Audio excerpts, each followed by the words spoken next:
شاہ روم ہرقل اس کے اپنے ملک کے اندر جو ہے یہ تجارت کیا کرتے تھے مشرکین مکہ۔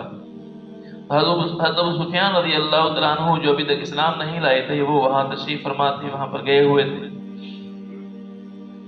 تو اس نے شاہ روم نے جو ہے ان کو بلوایا اور ان سے پوچھا کہ آپ کے علاقہ میں کوئی شخص آیا ہے جو اس بات کا دعویٰ کرتا ہے کہ وہ نبی ہے، آپ اس کے بارے میں کیا رائے ہے؟ یہ فرماتے ہیں کہ میرے دل میں خیال پیدا ہوا کہ ان کے بارے میں ایسی باتیں پیش کروں جس کی وجہ سے ان کے دل میں ان کی تخفیف پیدا ہو جائے، ان کے دل میں ان کی کمی پیدا ہو جائے۔ لیکن میرے دل میں یہ خیال پیدا ہوا کہ اگر میں نے کوئی ایسی بات بیان کی جو بعد میں جھوٹ ثابت ہو گئی تو لوگوں میں جھوٹا شمار ہو جاؤں گا، یہ بھی مجھے جھوٹا کہیں گے اور اپنے علاقے کے اندر بھی لوگ مجھے جھوٹا کہیں گے، اس لیے میں نے اس بات کہنے سے انکار کیا اور میں نے جھوٹ نہیں بولا اس کے سامنے۔ پھر فرماتے ہیں کہ میں نے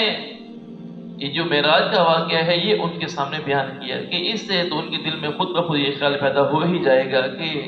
یہ واقعہ صحیح نہیں ہے، جھوٹا واقعہ ہے، لہذا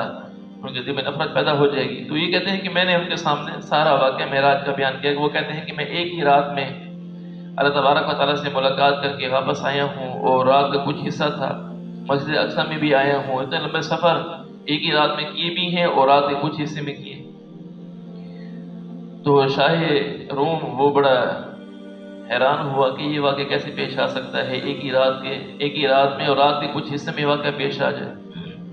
تو اس کے قریب ہی ایک پادری کھڑا ہوا تھا، تو اس نے کہا کہ یہ واقعہ بالکل صحیح ہے، میں اس بات کی گواہی دیتا ہوں۔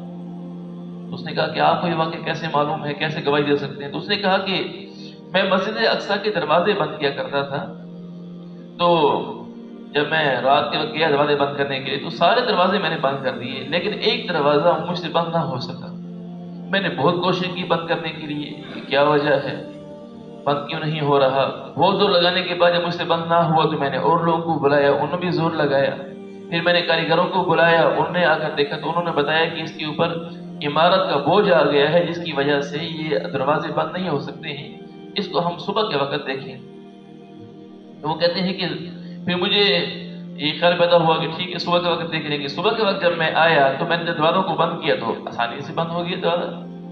کوئی مسئلہ بھی نہیں ہوا۔ اور میں نے دیکھا کہ ایک جگہ ہے جہاں ایک سوراخ کیا گیا ہے جہاں مجھے معلوم ہو رہا تھا کہ یہاں کوئی جانور باندھا گیا ہے، اور یہ بھی مجھے اندازہ ہو گیا کہ یہاں پر آ کر کسی نے آ کر نماز ادا کی ہے۔ تو مجھے اس بات کے بارے میں دل میں خیال پیدا ہوا کہ کوئی ضرور بھی ضرور اللہ کا نبی آیا ہے اور یہاں آ کر اس نے آ کر نماز ادا کی ہے، تو میرے دل میں یہ خیال پیدا ہوا۔